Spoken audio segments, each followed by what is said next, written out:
Hello friends, welcome है literature classes में। Today we are going to discuss our Victorian age in our English literature. आज के class में guys हम discuss करेंगे टॉप 100 क्वेश्चंस जो विक्टोरियन पीरियड से बिलोंग करते हैं। इससे पहले वाली क्लासेस में गाइस हम डिस्कस कर चुके हैं जो कि हमारी एज ऑफ चौसर, रेनेशा और उसके साथ साथ रेस्टोरेशन और रोमांटिक पीरियड को हम डिस्कस कर चुके हैं। तो आज हम विक्टोरियन एज से टॉप 100 क्वेश्चंस को हम डिस्कस करेंगे जो काफ़ी इंपॉर्टेंट है स्क्रीनिंग एग्ज़ाम के लिए। जैसा कि आप जानते हो कि स्क्रीनिंग के लिए हम प्रिपरेशन कर रहे हैं, तो काफ़ी इंपॉर्टेंट है गाइज। यहाँ जो इम्पोर्टेंट राइटर रहते हैं वो है लॉर्ड टेनिसन और चार्ल्स डिकन और उनके साथ साथ थॉमस हार्डी, चार्ल्स डार्विन। तो इस तरह के हमारे राइटर्स हैं, उनको हम डिस्कस करेंगे। तो लेट्स स्टार्ट करते हैं बिना किसी देरी के। First question is the most popular form of literature in Victorian age. अब गाइज ये क्वेश्चन काफ़ी इंटरेस्टिंग है क्योंकि ये पूरी एज को ही डोमिनेट करता है। कि जैसे रेस्टोरेशन में हमने देखा कि कॉमेडीज़ ज़्यादा लिखी गई, उसके साथ रोमांटिक पीरियड में पोइट्री ज़्यादा लिखी गई, और जो हमारा जो चौसर का टाइम था वहाँ स्टोरीज ज़्यादा लिखी गई। तो इस तरह हर कोई भी एज है वो अपना एक डोमिनेटेड फॉर्म रखता है लिटरेचर की। तो यहाँ पूछा है कि विक्टोरियन पीरियड में कौन सी फॉर्म है वो ज़्यादा प्रचलित थी। तो यहाँ नॉवेल्स हैं वो ज़्यादा लिखे गए हैं। तो फर्स्ट क्वेश्चन का आंसर है ऑप्शन नंबर ए। नॉवल आप जानते हो जो प्रोज वर्क होता है जिसको हम रीड करते हैं, परफॉर्म नहीं करते, जो ड्रामा है उसकी तरह। ठीक है। Now next is Who amongst the following poets succeeded Wordsworth as the poet laureate in 1850? अब कहता है कि जो हमारे वर्ड्सवर्थ थे वो रॉबर्ट साउदी के बाद पोइट लॉरिएट बने थे 1843 में। ठीक है। और कब तक रहे? टिल द डेथ तक वे पोइट लॉरिएट रहे। उनके बाद कौन सा ऐसा पोइट जो पोइट लॉरिएट बनता है? तो वो हमारे लॉर्ड टेनिसन। और लॉर्ड टेनिसन है वो 1892 टिल हिज डेथ तक ही पोइट लॉरिएट रहे हैं। नाउ नेक्स्ट इज काफ़ी अच्छे क्वेश्चन हैं जो किसी भी एग्जाम के लिए इक्वल इम्पोर्टेंस रखते हैं। Poems by two brothers appeared in 1827 was collaborated composition of which of the following two poets. अब कहता है कि एक पोइम लिखी गई थी 1827 में। ये डेट लर्न करना काफ़ी इंपॉर्टेंट है गाइज आपके लिए। तो कहता है कि ये पोइम है टू ब्रदर्स, ये दो पोइट्स ने कोलैबोरेशन में लिखी हैं। तो कौन कौन से वो पोइट हैं? तो यहाँ हम बात करें तो ऑप्शन नंबर सी है वो इसका करेक्ट आंसर है। Lord Tennyson and his Elder brother Charles Tennyson, दोनों भाइयों ने मिलकर इस पोइम को रोट किया था। Next is Madeline a pictorial poem with a sumptuous imagery was written by. अब कहता है कि एक मेडलाइन एक पोइट्री है, पोएम है जो हमारे लॉर्ड टेनिसन ने लिखी है। ठीक है। कब लिखी है? 1830 में लिखी है। ये हमारी अर्ली विक्टोरियन पोइट्री इसको हम कह सकते हैं। ठीक है। क्योंकि 1830 तक तो हमारा जो पीरियड था रोमांटिक एज ही मानी जाती है। Now next is the Victorian age is called. Victorian age को क्या कहा जाता है? मीन्स हर कोई भी एज है उसकी अपनी एक कैरेक्टरिस्टिक है जिसका हम टाइटल नेम कह सकते हैं। तो कहता है कि विक्टोरियन एज को क्या कहा जाता है? तो यहाँ जो इसकी थीम है इस एज की वो है एन एरा ऑफ पीस। यहाँ जो वर्क लिखे गए, जैसे आप गाइज इमेजिन ही करके देख लो, नॉवल है हम पीसफुली पढ़ते हैं। ठीक है। और कॉमेडी होती हैं वहाँ हम हंसी मजाक करते हैं, तो वहाँ पे मैनर्स को, हिपोक्रेटिकल को शो किया गया। यहाँ जो हमारे नॉवल लिखे गए हैं जो विक्टोरियन एरा में, तो वो क्या परफॉर्म करते हैं? पीस को ही शो करते हैं। ठीक है। और एक और बात हम करें कि जो विक्टोरियन एज है वो 1830 से 90 तक माना गया है। ठीक है। 1830 से 90 तक, 1890 तक माना गया है। Okay. Now next is On the Origin of Species published in 1859 was authored by। अब कहता है कि On the Origin of Species एक वर्क है। ठीक है। एक पोइट्री है जो किसने लिखी है? ठीक है। तो यहाँ अगर हम बात करें तो जो हमारी स्पेसीज मीन्स क्या होता है, पर्टिकुलर कोई भी स्पेसीज, जैसे जातियाँ हैं, जैसे हम पशु पक्षियों में भी ले सकते हैं, जो प्लांट्स होते हैं उनमें भी ले सकते हैं, जिनका एंडिंग चल रहा हो, मीन्स जिनका जीवन खतरे में पड़ रहा हो, तो उनके लिए इन्होंने क्या लिखा है, एक वर्क लिखा है। और ये कब लिखा गया, 1859 में लिखा गया। और किसने लिखा, चार्ल्स डार्विन ने इसको रोट किया है। तो इसमें गाइज हम जो क्वेश्चंस कर रहे हैं इस सीरीज में वो विद एक्सप्लेनेशन कर रहे हैं, ताकि एक क्वेश्चन के साथ साथ आपका एक दो क्वेश्चंस और भी होते रहें। Next question is Oxford movement was the most noteworthy advance in. अब कहता है कि ऑक्सफोर्ड एक मूवमेंट चला था गाइज, तो इसमें सबसे ज़्यादा किस बात पे ये वर्क करता है ऑक्सफोर्ड मूवमेंट। तो ऑक्सफोर्ड मूवमेंट से काफ़ी क्वेश्चंस हमने कैरी करेंगे, क्योंकि जो मूवमेंट हैं उनसे काफ़ी क्वेश्चंस पूछे जाते हैं। उनका टाइम पूछ लिया जाता है कि कब फाउंड किए गए थे, उनका थीम पूछ लिया जाता है, उनसे रिलेटेड पोइट राइटर पूछ लिए जाते हैं। तो यहाँ इसका क्या पूछा है कि ये किसके लिए कार्य करते थे। तो यहाँ जो आंसर होगा वो ऑप्शन नंबर बी होगा, रिलीजियस एंड इथिकल थॉट, कि इसकी जो मेन थीम थी वो क्या थी, रिलीजन और इथिकल, धर्म और जो हमारी नैतिकता है उससे रिलेटेड ये मूवमेंट था। और ये लिटरेरी स्कॉलर्स का था गाइज, जो ऑक्सफोर्ड यूनिवर्सिटी से रिलेटेड जो स्कॉलर्स थे उनसे ही रिलेटेड ये मूवमेंट था। Now next is Oxford movement was headed by the. अब कहता है कि ऑक्सफोर्ड मूवमेंट है वो किसके द्वारा चलाया गया था। तो यहाँ अगर हम बात करते हैं तो इसका जो आंसर होगा वो होगा गाइज ऑप्शन नंबर 1। यहाँ जो कार्डिनल न्यूमैन है इसकी जगह पे हेनरी भी आ सकता है, जॉन हेनरी न्यूमैन भी आ सकता है। और उनके साथ साथ एक और बंदा था जो काफ़ी इम्पोर्टेंट है हमारे लिए, जॉन केबल। जॉन केबल ने भी इनका क्या दिया था, साथ दिया था। केबल ये भी इनके साथ थे। कार्डिनल न्यूमैन भी आ सकता है, हेनरी न्यूमैन भी आ सकता है, तो दोनों ही आंसर ठीक रहेंगे। Now next is choose the correct order of poems written by Lord Alfred Tennyson. अब कहता है कि अल्फ्रेड टेनिसन ने जो पोइट्री लिखी है उसका सीक्वेंस बताओ, ठीक है, करेक्ट ऑर्डर बताना है। तो यहाँ अगर हम बात करें तो ऑप्शन नंबर सी है वो बिल्कुल करेक्ट है। ऑप्शन सी है उसमें बात करें तो the lady of slot, lady of slate है वो काफ़ी इम्पोर्टेंट हमारी पोइट्री रहती है। और कब रोट की गई, 1832 में ये लिखी गई है। उसके बाद टम्बेक्टू है वो भी इनकी काफ़ी अच्छी पोइट्री रही है, जो 1847 में लिखी गई है, ठीक है। और इनके ऊपर इनको एक मेडल मिला था, ठीक है, चांसलर गोल्ड मेडल मिला था इस पोइट्री के ऊपर, टम्बेक्टू में। आगे है इसाबेल लोक्सले हॉल, ठीक है। तो जो लोक्सले हॉल है वो लिखी गई है इनकी 42 में लिखी गई है, ठीक है। तो गाइज ये इसका करेक्ट आंसर है। इसमें डेट का थोड़ा सा कन्फ्यूज़न रहता है, नहीं तो ऑप्शन नंबर यही बिल्कुल करेक्ट रहता है, ठीक है। आप देख लेना अगर आप विकिपीडिया से सर्च कर सको तो, नहीं तो मैं आपको बता दूंगी। नाउ नेक्स्ट इज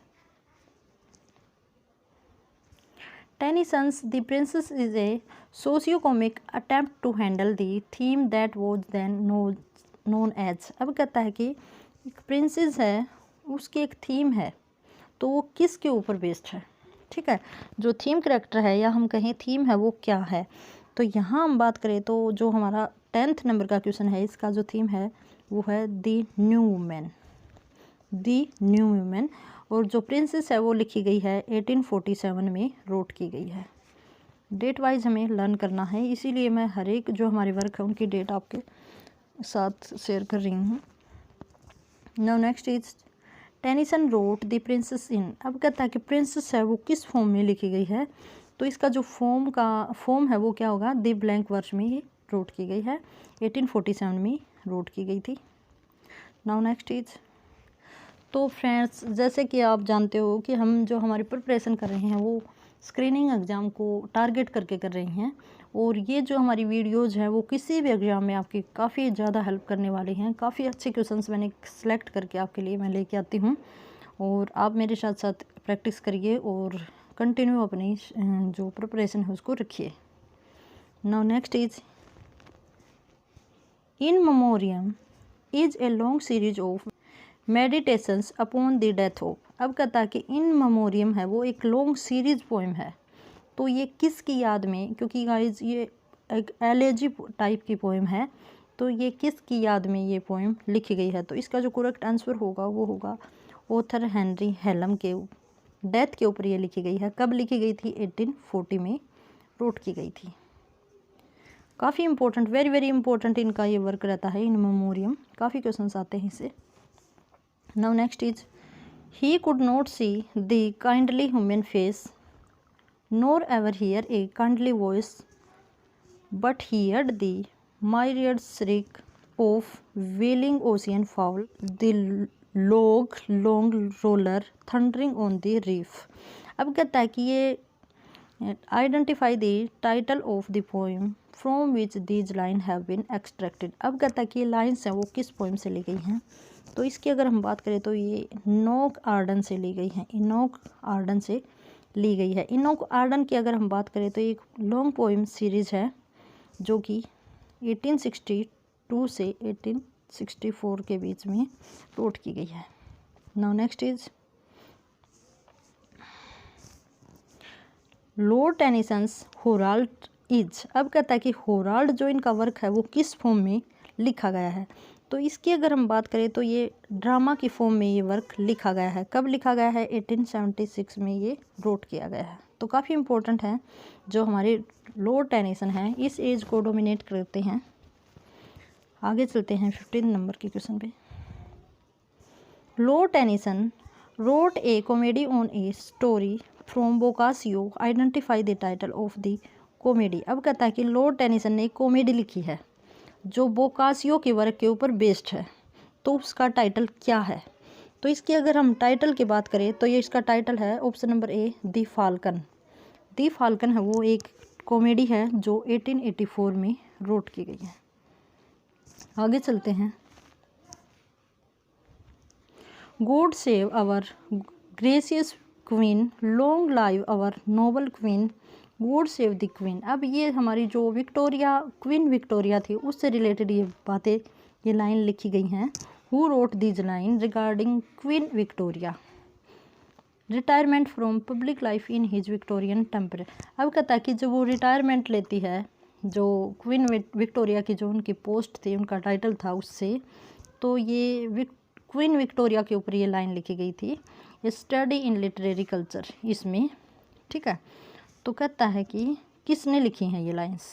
तो यहाँ हम ऑप्शन देखते हैं, तो इसका आंसर होगा वो होगा जेरोम हैमिल्टन बेकले, इसका आंसर होगा, जिन्होंने क्वीन विक्टोरिया की प्रेज में ये लाइंस लिखी गई हैं। आगे चलते हैं guys. The Victorians have become masked work droning and skulking about us, who wrote this statement. अब कहता है कि ड्रोनिंग की अगर हम बात करें तो ड्रोनिंग का मीनिंग होता है गूंजना, ठीक है, और स्कलिंग होता है छिपाना, टालना, हाइड करना किसी चीज़ को, ठीक है। तो यहाँ है Victorians have become masked word. अब कहता है कि विक्टोरियन है वो लिखते कुछ हैं और मतलब छिपा के, जो उसकी थीम होती है, एक्चुअल जो बात होती है उसको छिपा के कुछ और ही लिखते हैं। तो ये स्टेटमेंट दी है गाइज, तो ये स्टेटमेंट किसकी है? तो इस स्टेटमेंट की हम बात करें तो ऑप्शन नंबर 1 जो कि जॉन रस्किन है, उन्होंने ये स्टेटमेंट दी है। अब बात करें कि जॉन रस्किन है, उनका बर्थ की 1819 में इनका बर्थ हुआ था और डेथ हुई थी 1900 में इनकी डेथ हुई है। बर्थ और डेथ से रिलेटेड भी क्वेश्चंस पूछे जाते हैं। आगे चलते हैं। What fun it is living in such times as these, how could one now go back to the times of old Tory humbug. अब कहता है कि ये देखो एक फ़न है, व्हाट ए फ़न, क्या मजाक है। इसी तरह से ये लाइन स्टार्ट की गई है कि कैसे जो हम हम्बैग की बात करें तो हम्बैग होता है फा खंडोंड्रा करना, ठीक है। तो इसमें जो स्टेटमेंट दी गई है कि जो ओल्ड टोरी थे वो कैसे हम्बैग करते थे, तो इसी के ऊपर इन्होंने एक लाइन लिखी है, 2 लाइन लिखी हैं। तो किस राइटर ने ये लाइंस लिखी हैं? ठीक है। Who exclaimed this remark on the launching of Oxford movement in 1853। ठीक है, तो ये ऑक्सफोर्ड मूवमेंट है, उसी के ऊपर ये क्या दी है, स्टेटमेंट दी है। तो ये किसने दी है? तो इसका जो ऑप्शन होगा वो होगा हैरल्ड फ्रोड। हैरल्ड फ्रोड ने इस डेफिनेशन को दिया है। नाउ नेक्स्ट इज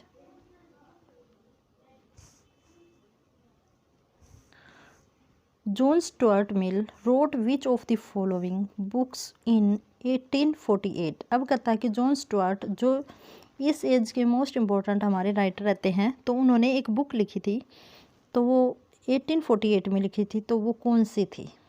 ठीक है, तो यहाँ हम आंसर की बात करते हैं, तो जो हमारा आंसर होगा वो होगा option number D, principal of political economy. ये बुक लिखी थी जॉन स्टुअर्ट ने। आगे चलते हैं। He was a writer whose mind had been fashioned in the rationalist school of Gibbon and Buckle. अब कहता है कि choose him from the following list of writers. अब कहता है कि एक ही वॉज ए राइटर, वह एक राइटर है जिसका माइंड है वो फैशन्ड इन रैशनलिस्ट स्कूल, जो इस स्कूल से रिलेट करता है। ठीक है, school of Gibbon and Buckle, इस स्कूल से रिलेट करता है। तो वो राइटर कौन है?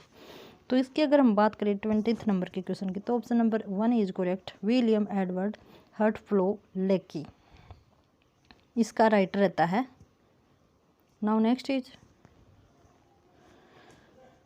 William Stubbs 1825 to 1901 wrote which of the following great book on history। अब कहता है कि कौन सा ऐसा वर्क लिखा गया है हिस्ट्री के ऊपर जो कि विलियम स्टबग ने लिखा है। तो यहाँ हम आंसर की बात करें तो गाइज इसका जो आंसर होगा वो होगा हमारा answer number B. Option number B है वो बिल्कुल करेक्ट है। The constitutional history of England and its origin and development, ये हिस्टोरिकल वर्क लिखा गया है जो हिस्ट्री है इंग्लैंड की।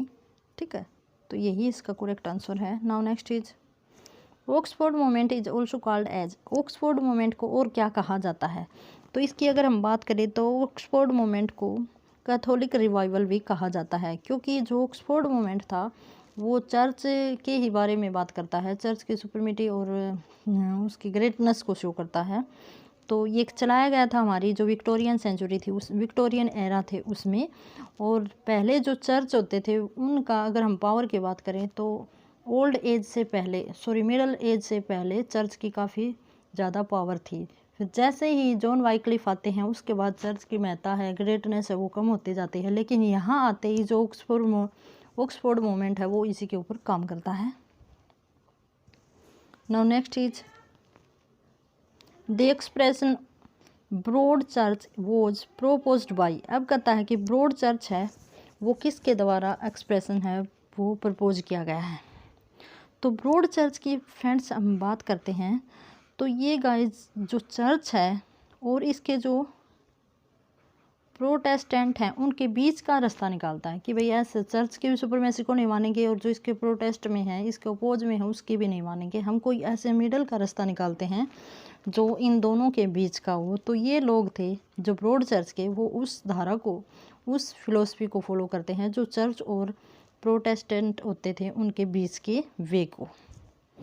तो अब कहता है कि जो ये किसके द्वारा फाउंड किया गया था, तो इसका जो फाउंडर है वो है A.H. क्लो, ये इसका आंसर है। Now next is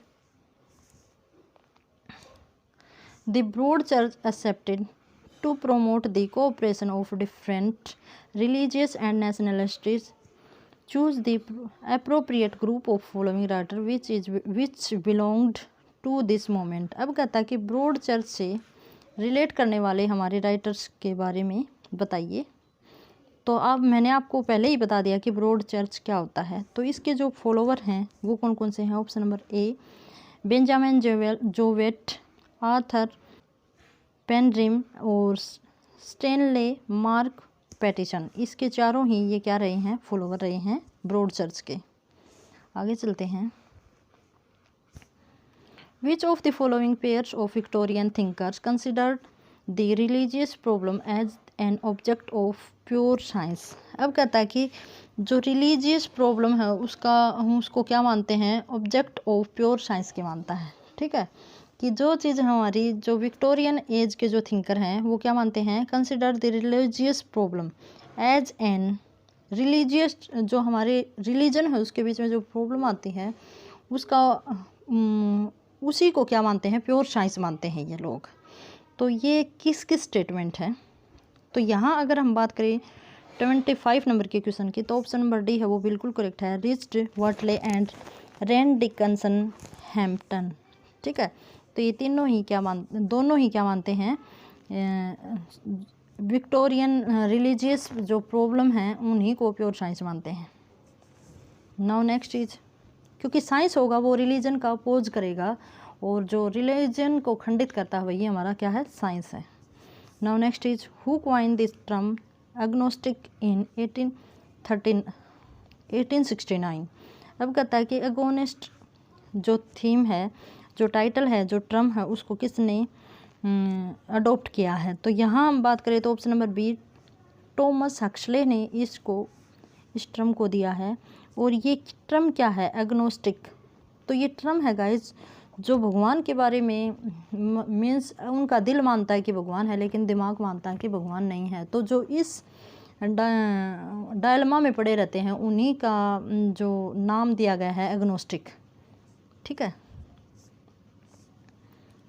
Mrs Gamp is a famous character in Charles Dickens which of the following novel. अब कहता है कि मिसिज गैम्प है वो चार्ल्स डिकन के किस नॉवल से बिलोंग करती है। तो इसका जो आंसर होगा option number C, the life and adventures of Martin Chuzzlewit, इससे ये बिलोंग करती है इसका। Now next is Thomas Hardy wrote the novel Desperate Remedies 1871 on the advice of. अब कहता है कि टॉमस हार्डी ने एक नॉवल लिखा है। ठीक है, तो वो किसके एडवाइस पे लिखा है। तो इसका जो आंसर होगा जॉर्ज मर्डिथ है, उनकी एडवाइस पे ये नॉवल लिखा गया है बाय टॉमस हार्डी। कब लिखा गया है, 1871 में लिखा गया है। Now next is the novel is a tragedy told for its own sec as a presentation of particulars containing a good deal that was universal and not without a hope that contained Catholic Aristotelian qualities might be found therein। अब कहता है कि novel क्या है, novel एक tragedy है जो क्या करता है, इसकी अपने आप में एक प्रेजेंटेशन रखता है। तो गाइज कहता है कि who define the term novel in this word. अब कहता है कि ये डेफिनेशन है वो किसने दी है नोवेल की। तो डेफिनेशन की अगर हम बात करें कि नोवेल की, तो ये डेफिनेशन दी है हमारे टॉमस हार्डी ने। Option number A is correct.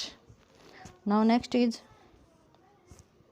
The English renaissance of the 16th century became renaissance in the 19th century। अब कहता है कि जो 16 जैसे हमने देखा कि जो रेनेसा आया था इंग्लिश लिटरेचर में या इंग्लैंड में, वो 16th सेंचुरी में आया था। तो अब कहता है कि अब वो रेनेसा क्या बन गया है। तो रेनेसेंट का मतलब होता है गाइज कि अब वो क्या, उसने क्या नया अवतार ले लिया है। तो ये किसने कही है कि अब उसने नया अवतार ले लिया है। जो रेनेसा पहले आया था 16th सेंचुरी में, अब उसका नवयुग का संचालन हो गया है, बन गया है। तो ये जो हमारी डेफिनेशन है वो किसने दी है, जॉन एडिनगोट सिमोंड ने ये डेफिनेशन दी है, ये स्टेटमेंट दी है गाइस।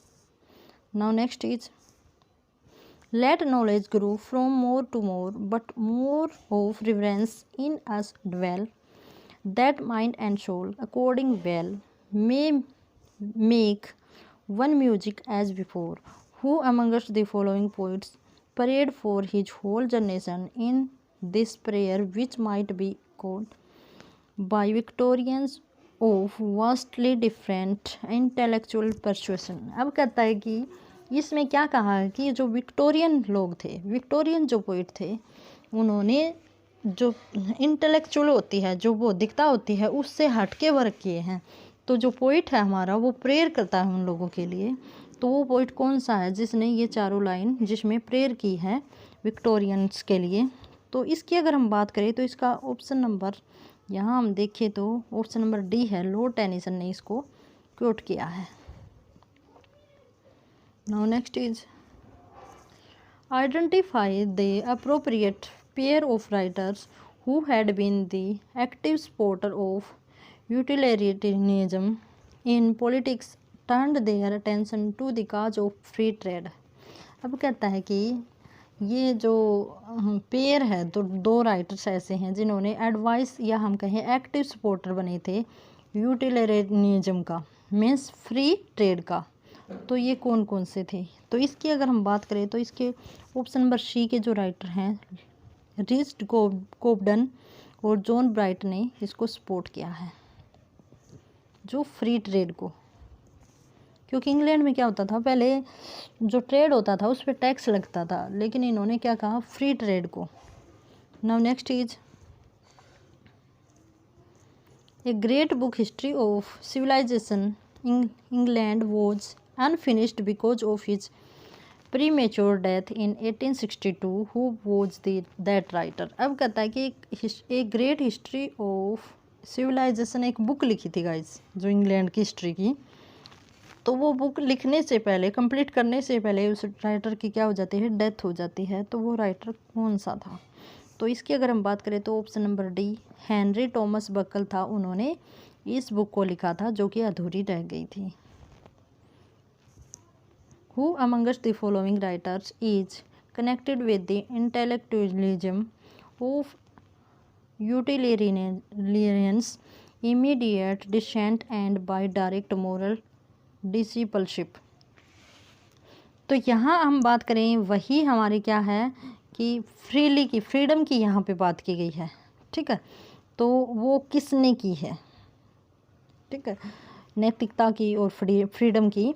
तो इसका जो आंसर होगा वो होगा जॉन स्टुअर्ट मिल ने कहा है। आगे चलते हैं। Thou shall have one God only, who would be at the expense of two. No graven images may be worshipped except the currency। अब कहता है कि भगवान है, उसने ओनली एक पर्सन को, एक चीज़ को ही बनाया है। Who would be at the expense, और जिसने क्या बना दिए हैं, दो बना दिए। एक बनाया भगवान ने, उसने क्या बना दिए, दो। नो गिवन इमेज में भी वर्शिप्ड एक्सेप्ट। अब कहता है कि कोई भी करेंसी के सिवाय दूसरी चीज़ को, भगवान को कोई नहीं पूछता, मनी को ही ज़्यादा क्या देते हैं, प्रियोरिटी देते हैं। तो ये कहता है कि these oft quoted line written by author हकलो आज आर एक्सट्रैक्टेड फ्रॉम। अब कहता है कि ऑथर ह्यूग क्लो ने इस इन लाइंस को लिखा है, अपनी किस पोइम में लिखा है? तो इसकी अगर हम बात करें तो इसका जो आंसर होगा वो होगा guys option number A, the latest dialogue में ये लिखा है। लेटेस्ट डायलॉग इनका जो वर्क है उसमें रिलीजन और मनी के बीच में क्या दिखाया गया है, कन्फ्लिक्ट दिखाया गया है। इसकी थीम है वो क्या है, रिलीजन और मनी। आगे चलते हैं। Thomas Hardy portrait a famous character of Angel Clare in which of his following novel. अब कहता है कि एंजल क्लेयर का एक करेक्टर दिखाया है टॉमस हार्डी ने, तो वो किस नॉवल में दिखाया है? ठीक है, तो यहाँ हम बात करें तो इसका जो करेक्ट आंसर होगा वो होगा option number B, Tess of d'Urbervilles. ये इसका करेक्ट आंसर है। और ये कब लिखा गया है, 1892 में ये लिखा गया है। और इसकी अगर हम बात करें तो इसकी जो थीम थी वो एक लेडी से रिलेटेड थी। और इसमें कहा गया है कि गुड को हमेशा रिवार्ड मिलना चाहिए और बैड को पनिशमेंट मिलनी चाहिए, कि हमेशा क्या होना चाहिए, जस्टिफाई होना चाहिए, जस्टिस होना चाहिए। ठीक है, जस्टिस को इन्होंने क्या दिया है, प्रेफरेंस दी है। आगे चलते हैं। Sartor Resartus is a great literary work authored by. अब कहता है कि शॉर्ट रेस्ट्रेट्स है वो किसके द्वारा ऑथराइड एक वर्क है? तो यहाँ हम आंसर की बात करते हैं तो टॉमस कार्ले का ये क्या वर्क रहता है। टॉमस कार्ले का ये नॉवल है और ये सीरीज़ थी, नॉवल सीरीज जो 1836 में लिखा गया है। ठीक है, और ये एक मैगजीन थी, फ्रेशर मैगजीन थी, उसमें ये क्या होता था, पब्लिश्ड होता था। ठीक है, कई बार मैगजीन से, जर्नल से रिलेटेड क्वेश्चन भी पूछे जाते हैं। Now next is choose the correct alternative of novels in order of their publication written by Charles Dicken. अब कहता है कि चार्ल्स डिकन के जो वर्क हैं उनको हमें क्या लगाना है, अल्टरनेट में लगाना है, सीक्वेंस में लगाना है। तो ऑप्शन नंबर 1 है वो बिल्कुल करेक्ट है। ओलिवर ट्विस्ट है वो 1834 में लिखा गया। निकोलस निकवाई है वो 1839 में लिखा गया है। फिर अगर हम बात करें डोम्बे एंड सन की बात करें तो 1848 में लिखा है ये।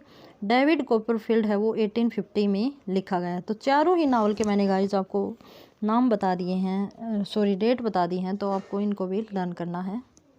Now next is Rubaiyat of Omar Khayyam is a verse translation of Persian by. अब कहता है कि रूबियत है ना गाइज, ये एक पर्शियन नेम है गाइज, पर्शियन वर्ड है जिसका अगर हम मीनिंग की बात करें तो क्वार्ट्रेन इसका मीनिंग होता है। क्वार्ट्रेन इसका मीनिंग होता है मीन्स 4 लाइन्स स्टेंजा। क्वार्ट्रेन नहीं होता हमारी इंग्लिश लैंग्वेज में। तो और ये ओनर खायम है, ये एक फारसी पोइट हैं। तो इनके वर्क को क्या किया गया है, ट्रांसलेट किया गया है। ठीक है, तो वो किसके द्वारा किया गया है ये पूछा इसने। तो यहाँ हम बात करें तो एडवर्ड फिट्जजेराल्ड ने इसको ट्रांसलेट किया है। जो रूबियत ऑफ ओनर खायम एक वर्क है उसको इंग्लिश में ट्रांसलेट किया है। आगे चलते हैं। The pre Raphaelite movement was initiated by. अब कहता है कि प्री राफेलाइट जो मूवमेंट है वो किसके द्वारा चलाया गया था। तो इसकी अगर हम बात करें तो दांते गैब्रिएल रोसेटी ने इसको चलाया था। और कब चलाया था, 1848 में चलाया गया था। ठीक है, और इनके बर्थ की अगर हम बात करें रोसेटी के तो 1828 में इनका जन्म हुआ था, डेथ हुई थी 82 में इनकी डेथ हुई थी। आगे चलते हैं। Who inaugurated the Oxford movement in 1833 by a sermon on national apostasy.